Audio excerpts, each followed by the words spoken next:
After the warmest temperatures of the year, getting into the low 60s and melting all the snow, we also had the coldest temperatures of the year, in the single digits. The crows are back to congregating in large flocks and ravaging our feeders.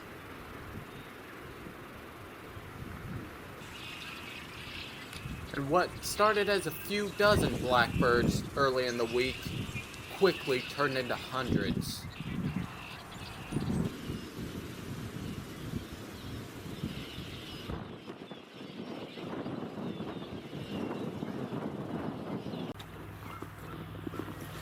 And the bluebirds are still out in the fields, checking out the potential nesting sites. And we've been seeing signs of grouse, and occasionally flushing them up out of the bushes. Like the crows and blackbirds, the deer are also congregating into large groups again.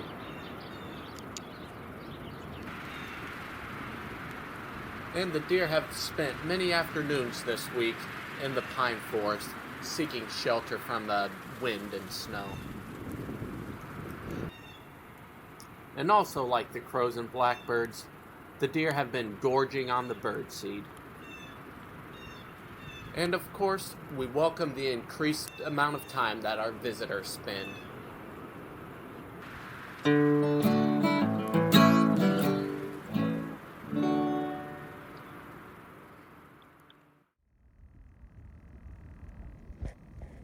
I did stumble across a May beetle this week. May beetles are sometimes also referred to as June beetles or June bugs, but they are of the genus Phylophaga. There are over 400 Phylophaga species, and they're very difficult to distinguish from one another. They are notorious in the late spring or early summer for congregating around lights and clumsily flying and knocking into your windows and falling to the ground. Their larvae, little white grubs with brown faces, are also notorious for putting blemishes in people's lawns. The larva, after 1 to 3 years, depending on the species and the region, will complete its life cycle and emerge from the ground as an adult when the conditions are right. The conditions typically include thawed ground, moist soil, warmer temperature, and longer day cycles. Since this was the only one I found, I suspect it wasn't buried deep enough into the ground as the other ones were. The short warm spell we had was enough to awaken this one early. And unfortunately, I suspect this will cost it its life. I thought perhaps I could assist it by flipping it upright, but the weather proved to be too cold for its body to function correctly.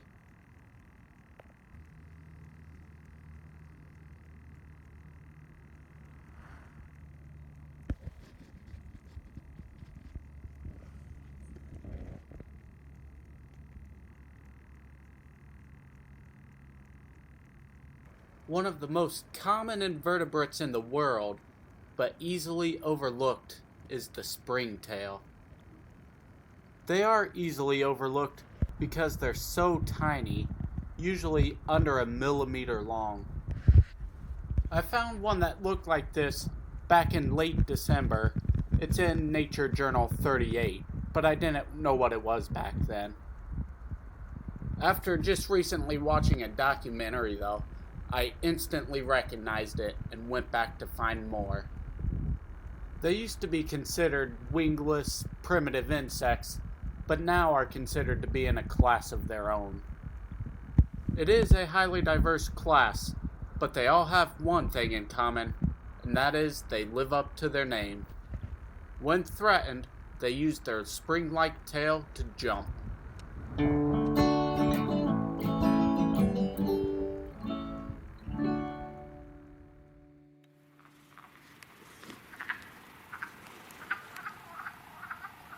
Every spring, after it's been warm long enough to melt the snow and thaw the ground, the first rain brings forth a mass migration of mole salamanders. The mole salamanders, such as yellow spotteds and blue spotteds, move to the vernal pools in order to breed and then go back to their burrows deep in the ground. Many people thought this might be the week of the mass migration, but it turned out not to be. It got too cold too quick. A few were spotted in roads, none on the sanctuary. However, a handful of wood frogs came to the vernal pool to breed. This is the clucking you can hear in the background.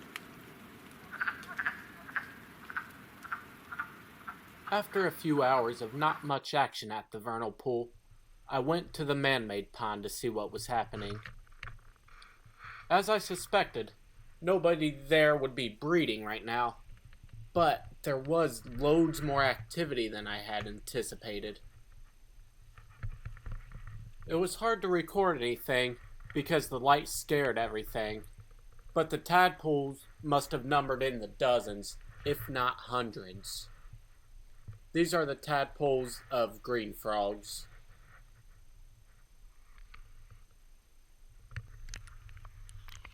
And eastern spotted newts were active, although it's still too early for their breeding season as well.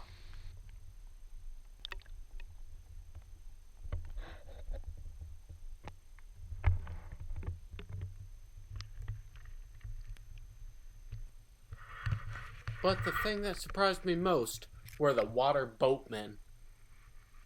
I thought for sure it would be too cold for any insects to be active.